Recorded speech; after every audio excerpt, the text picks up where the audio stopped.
Hello, guys. Welcome to another episode of When Marriage Becomes a Nightmare, the most scaring marriage ever, episode 4. Please, if you're new to our channel, kindly help us press the subscribe button and also give us a thumbs up, the like button for us, so that we can continue to bring this to your view. Thank you. Let us ride on this episode. A mind blowing episode. Come on, guys, let's unveil. Imagine the question that Clara's daughter Benny asked her. She asked her mom if she has called her husband, which is her father, and tell him what they are going to have for breakfast so that he can tell them how they would take, what portion they would take. And the mother was like, what kind of question is that? What sort of question is that? Why would you be asking me that? What kind of disrespectful word is that? And she was like, he already disrespected himself coming from a man that lashes at every given time, that lashes at us over everything. Eh? Can you imagine? This girl has really, really grown wings, and I like it. I like the way the mother gave it to her. The mother shunned her immediately, and she was like, don't you ever, I repeat, don't you ever utter such words about your dad. Your dad is trying his possible best to make sure that we feed, that we live fine. He's doing everything possible for us by putting food on the table every day. And Benny was like, but he lashes at us at every given time. Imagine looking at him, look at him. He lashed at us all for breadcrumbs. Then the mother was like, let me tell you something. You will not talk like that about your father anymore. You will not talk about your father like that anymore. I'll tell you something. Someone can lash at you for a different reason. The fact that they lashed at you does not mean that it is because of what you were doing they lashed at you. It might be a particular reason. So you don't just judge like that. For crying out loud, things are hard. Things are hard, and your daddy is trying his best to make sure that we live fine, to provide for us, to meet our needs. What else do you want? The economic situation is not friendly. It's not friendly at all, and he's trying it. He's trying his best. He's trying his best. He's trying his best. Then she was like, "Okay, you're growing up already. Thank God you're a teenager now. By the time you grow up, you will know what it takes to provide for your family. You will know what it takes to provide for your family." Eh? And she was not like, okay, if that's the case, then why do you always fight daddy? And she was like, whatever happened between I and your dad is between I and your dad. Stay out of it. It's none of your business. Whatever thing I do with my husband is with me and my husband. Stay out of it. And I don't want to hear you say anything, any negative word or awful word for your dad anymore. Is that understood? Did you understand me? You understand what I'm saying? Whether in his presence or in his absence, you are not allowed to use such words. You are not allowed to use such words again, such disrespectful words on your dad. Is that understood? And she said, yes, ma. Here's Joe inside his car, sleeping. He's tired of everything and he just felt like he should just sleep. Then his friend Kenny came. As his friend Kenny came down from the car with a jerry can of filled with fuel for Joe, and he walked towards Joe's car, realizing that Joe was fast asleep. Then he beckoned on him, and Joe woke up and realized that Kenny has arrived. Then he came down. As he came down, he hugged him. He hugged Kenny because Kenny has been a good friend to him. Kenny was there for him when he lost it all. So he hugged him and thanked him. He told him, "Thank you. Thank you, Kenny. Thank you, man, for bringing this fuel for me. You don't know what you've done. I am really, really appreciative." And Kenny was like, "Why is your face flustered with pain? Your face is flustered with pain." And Joe was like, "Yes, man, my heart aches. My heart feels pain. There's a whole lot of pain in my heart. I can't provide for my family. I can't meet my family's needs. I can't even say I want to go and look for work. If I say I should go and look for work, I will lose the one that I have presently. I can't even do anything. I am useless. And even if I lose this one that I'm doing, Clara will find out. And when she finds out, I don't know. I cannot even look her in the face. I don't want her to look down on me." And Kenny told him, "I have told you severally. You need to open up to your wife. You need to let her know. You need to tell her the truth. So that by you telling her the truth, they will cut down on their expenses. They will cut down on the expenses. And it will help you. It will help you. Marriage is not a hide and seek game. You don't do hide and seek in marriage. You and your wife are together for better or for worse. When you had, she was with you. And now that you are at your lowest, she's meant to know so that she can understand what you're going through and also help, support in whichever ways she can." Then Joe was like, "Man, I cannot tell her. I can't tell her. And I don't want her to find out yet." Kenny was like, "Well, man, brace up yourself because it will soon happen. She will still find out and she's still going to know. She's going to find out. And when she finds out, that will be the worst of it. That will be the worst of it. You just need to own up and just tell her. Tell her everything that happened. We all know that you're not working in the company again. And as it is, your car is taking a lot from you, it's sapping a lot from you. I see no reason why you will be driving from your house to the site where you're working. I see no reason why. You still want to be living the life of the big Joe that you were living before. What is the use of car? Let the car go. Let the car go." And Joe was like, "Okay, let me paint a scenario for you. My wife met me when I was financially buoyant. And now that I am like this, I don't want her to see me like this and see me like an infidel, like someone that cannot meet her needs anymore." Then Kenny was like, "Man, she will understand. I know that your wife is an understanding woman and she will be supportive to you. Even if she's not understanding, you cannot kill yourself. You can't kill yourself. You cannot. You can't kill yourself because as it is now, I cannot continue to buy fuel for you. How long will I continue to do that? How long will I continue to buy fuel for you? I am getting tired already."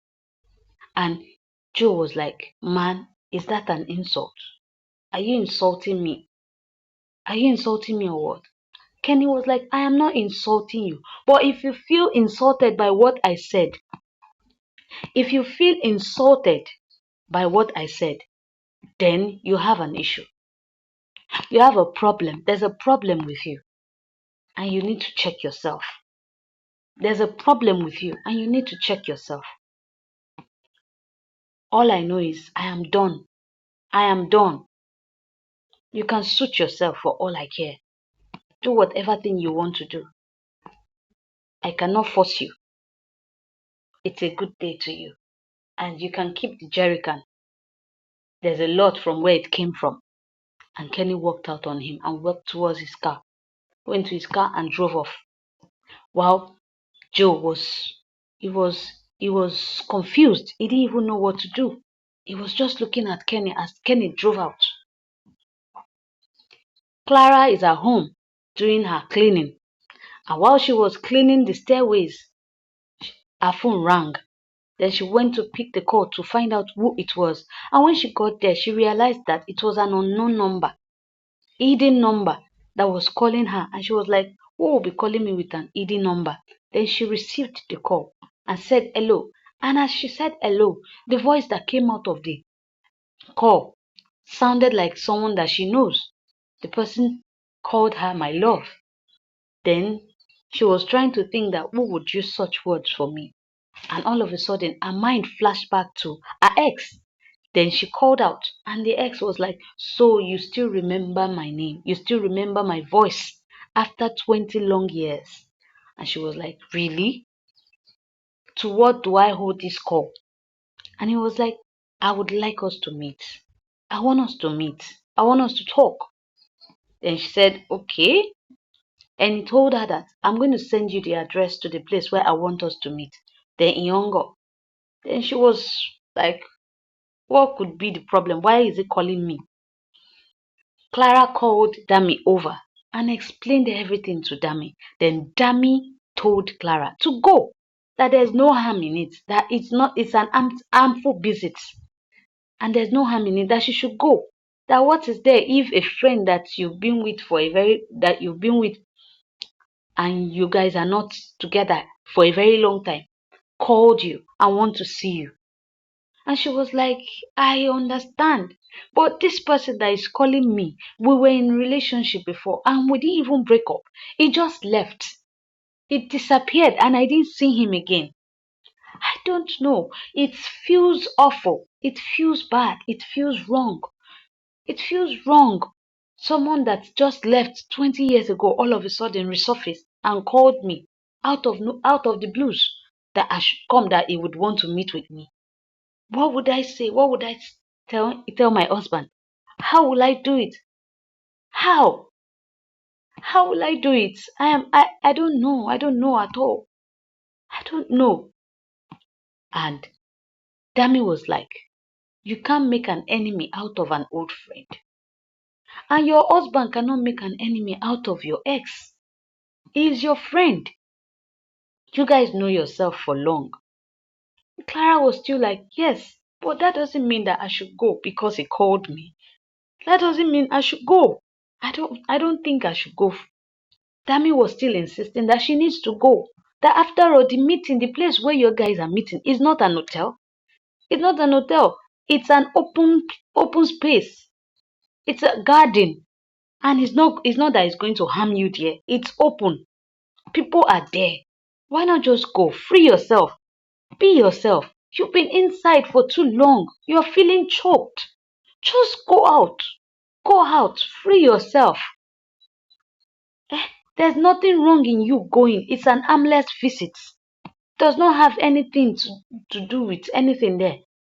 And she was like, okay, I see that you have a point. I will go. And she said, more like it. You just need to free yourself. You can't continue to cramp yourself.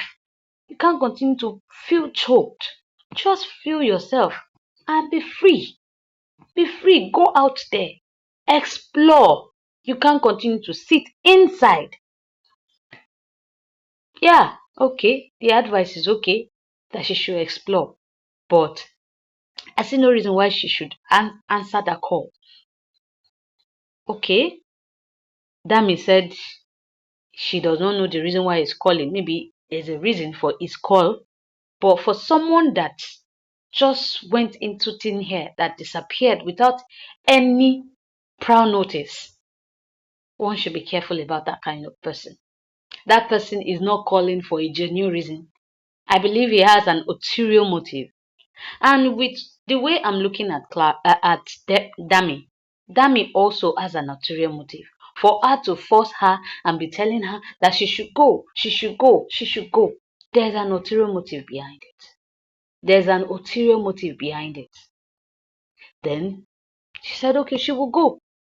Here's Big Joe at the site where he's working. While he was carrying the pipe, his phone rang. Then he looked for a place to just drop the pipe and answer the call. And when he dropped the pipe, he picked up the phone. First, checked if nobody was coming and picked the call. And when he saw the phone, he was wondering, why would Dami call? Why is Dami calling me? Can you guys see now that Tammy was not just telling Clara to go. She has an ulterior motive. Then he answered the call. And immediately he answered the call.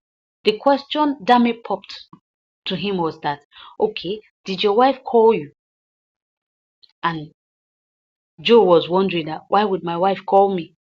He said, did your wife call you to take permission from you? She said that she was going to meet her ex. Can you see? Can you see? Friends, some friends are dangerous.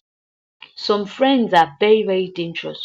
We should be very, very careful who we tell our secrets to, who we tell things to, who we discuss with, because you don't know what they use whatever thing you tell them to do. She told the husband that Clara says she wants to go and see her ex, and that she, Dami, told her not to go. And meanwhile, Dami was the one forcing her to go. Now, Dami is telling her husband that she told Clara not to go for the visit. Can you see that there's something fishy in that? There's something fishy. Then she was like, okay, I just said I should tell you that Clara says she wants to go and meet her ex. And she hung up the call. Then Joe was wondering that, why would Clara want to go and meet her ex? For what?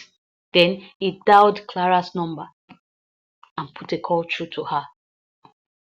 Clara has gotten to the place where they wanted to meet, where Clara and Angst were to meet. Then she walked in. Angst saw her and was happy that she came. Then he gave her a hug and offered her a seat. Then Clara sat. Angst also sat. And Angst was admiring her, telling her that she looks beautiful as ever. And Clara said, thank you. Then Angst now asked her, how is he? Hope he's taking care of you.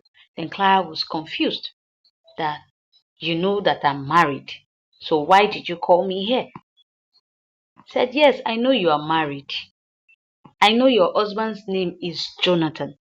I even know that your daughter's name is Benny. And Clara was like, oh, really? So you've been stalking me? And he was like, no, I know everything about you. So why haven't you gotten in contact with me? For the past 20 years, when you know everything about me, you were stalking me. And it was like, babe, a lot has gone down. A lot happened that I cannot even explain to you. A lot happened. Yes, I know everything about you. And let's just say that, you follow up on people that you love. And it was like, okay, are you happy? Are you happy in your marriage? Why would he ask her such question? I'm sure he has found out all the informants, because I believe he can't just know everything about her without having someone that is giving him information about her. I think the informant has told him that she's not happy in her marriage, oh, something is going wrong, and that is why he resurfaced. Then she was like, she's happy. Her husband is a nice person and is taking care of her. And it was like, why do I feel that you're not telling me the truth? But it looks what your lips are saying otherwise from your look. Then she was like, okay, even if I and my husband were having issues, but that doesn't make my husband a bad person. That doesn't make my husband a very bad person, because my husband is there to always support me. My husband is there to support me, and is always my support system. So I love him and my husband loves me. And I was like, okay, let me ask you, then why are you home? Why are you home? You're meant to be at work.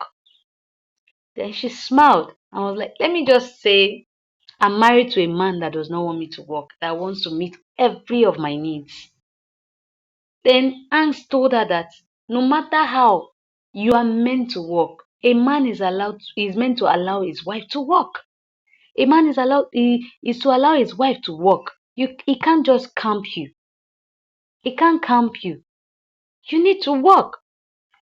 And she said, so since my man does not want me to work, and he said he was going to meet my every need, so I have to obey.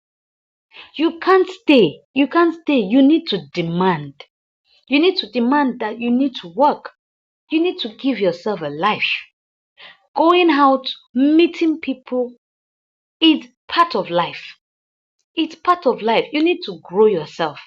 I agree with you. Thanks on that. That she needs to grow. She needs to improve on every aspect of her life. She didn't come to this world only to be a wife or a mother. Yes, there are other reasons why God created her, and she needs to establish herself in that aspect. But in a situation whereby the husband does not want her to work, what will she do? Okay, guys, I want to talk to guys. Don't stop your wife. Don't stop your woman from working. It is wrong.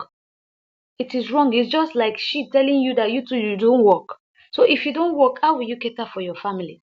And you working, you're making your life beautiful. You're improving yourself while you left your wife at home idle. Okay, even if you don't want her to work, at least create a business for her that she will be doing. She will make herself useful. She will make herself active. She will build herself because she cannot just sit down and be looking and be indoor morning till night. It is not done. And it was like, you need to give yourself a life. You need to work. You need to do things for yourself. Even if a man promises and says that he's going to flood your account with everything that you need, you still need to work and build yourself, grow yourself, improve yourself on every aspect of your life. You can't remain a housewife. You cannot. You cannot. In you improving yourself, you have life. You have life. You come to life. You staying idle. You are demeaning yourself. You staying idle. You are not making your brain to work. You're going to work. You're working with your brain. Your brain is being active. Your brain is active. Every part of you is active. Comes to life. So try and understand that fact. I would not accept such. You need to demand from your husband that you work. And men, please, if your wife wants to work, allow her to work. Allow her to work. Even if you're going to meet all her needs, allow her to work. She needs it. She needs it. She needs to build herself. She didn't come to this world only for you. She has a purpose also. So you allow her to work. Then at the same time, see, you cannot have it all. A time in your life that you will have it rough. She might be your support system. Yes, that is the usefulness of when your partner is working. Okay, let's take for instance now, Joe is at his lowest. Joe is at his lowest. And if he had allowed Clara to work, he won't be at this point where he is because Clara will look for a way to support him. And okay, and coming from someone that did not even open up to his wife, how will the wife support him? It is someone that opens up that gets solution to their problem. But what I'm trying to say is, if the wife is working and the husband is working, both of them can work hand in hand and create their own world. Create their own world. No woman is meant to be idle because you want her to stay at home and take care of your kids or take care of the family, or you are scared that another man will take her away from you. I don't understand why the husband would not want her to work. You are only doing yourself if you don't allow your wife to work. If you don't want her to work, you set her up. There are so many people that their husbands set them up in business and they are growing. And at the end of the day, by the time you work and you want to retire, you can as well join your wife in the business. It goes a long way for you guys. So Angst was so angry and was like, no, you have to demand for it. You have to. Then a call came in at that time. And it turned out that the call was from her husband. The aunt was like, who is calling? I guess it's your husband. Why not pick the call? Pick his call. He might have something important that he would want to tell you. Then she didn't pick. And she was like, she will pick. She was feeling reluctant to pick. You can't be in a marriage and live as if you are in a cage. You can't. It's not good. You need to free yourself. You need to have your freedom in your marriage. I'm not saying freedom to do otherwise, but freedom to improve yourself, freedom to grow yourself and be useful to yourself. The fact that you are married does not mean it has come to an end that you have to stop growing yourself. No, you have to grow yourself. You have to improve yourself. Because if your husband did not see the version that you've made out of yourself, he won't go for you. And now that he has gotten you, you are married to him, you still need to improve yourself more. In your career, you need to improve yourself. In every aspect of your life, you need to improve yourself. Make yourself a better version of yourself. Don't allow anybody to cage you. Ladies, don't allow any man to cage you. Any man that tells you, I don't want my wife to work, then that man does not want your good. Yes, except if he is ready to meet your needs. Even if he's ready to meet your needs, it should set you up. I am of the opinion that if you don't want your wife to work, set them up. Let them have business that they do, that they operate. She didn't go to school to come and dump her certificates in your house.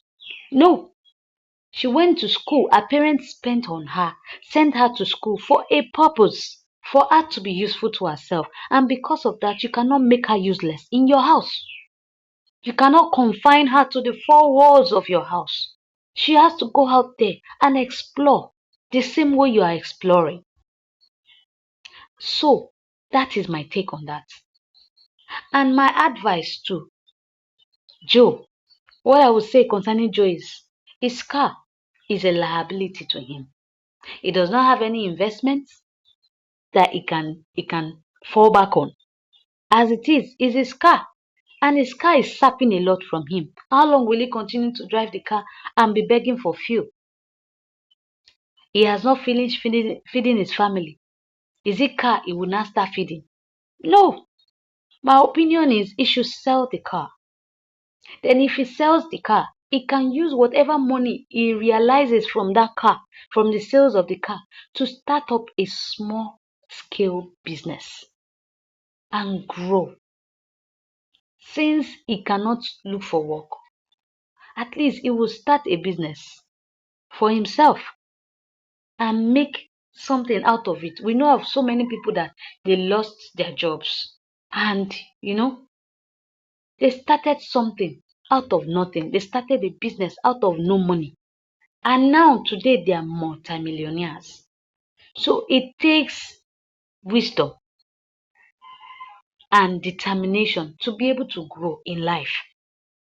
If he's determined and he's wise enough that okay, at least his friend gave him a good advice that his car, he should let go of his car. If he sells the car, whatever amount he sells the car, because I know that he's not going to sell that car lesser than millions. But at least if it is 2 million, he sells the car. That 2 million will go a long way for him. It will go a long way for him. He can divide the money into 4 parts or 3 parts and say, okay, a little part will go for my family, for the upkeep of my family. Then the rest, he gets a shop, a small shop, a shop that is affordable. Then he buys things inside. He can think, okay, what will I do? What kind of business will I do? It depends on what he studied or what skills he has. If he's the type that okay, he has a small a skill in sales, he can look for things to sell. He can look for things to sell. And if it is okay, he's a counselor or an advisor. He can create a company. He can be an advisor for a particular company or for his own company to advise people, maybe those that want to go into business, if that is his space. He can do so many things. Whatever thing he can think of, he can achieve it. He can achieve it. That is why it is always good to have skills also. Because in situations like this, if you're faced with this kind of situation, you fall back to your skills. It's always good to have handwork. Yes, while you have your certificate. Because if you lose your job, you can fall back on your handwork and use it to work, grow yourself, groom yourself. That is how it is. So, guys, please go to the comment section and comment. Comment. Tell me your view. Tell me what you feel about this. Let me know. I want to know. I want to learn from you guys also. If you've not liked our channel, kindly do so by pressing the like button. If you've not subscribed to our channel, also do so by pressing the subscribe button. Thank you very much. Let us just keep our fingers crossed and know for us to wait for other episodes. And let's see what hangs us in store for Clara. And also our friend Dami, a betrayal. Because I believe Clara told her in confidence and she spilled it out without even thinking twice. So, guys, we need to be very, very careful the kind of friends we deal with, the kind of people we tell our things to. Thank you.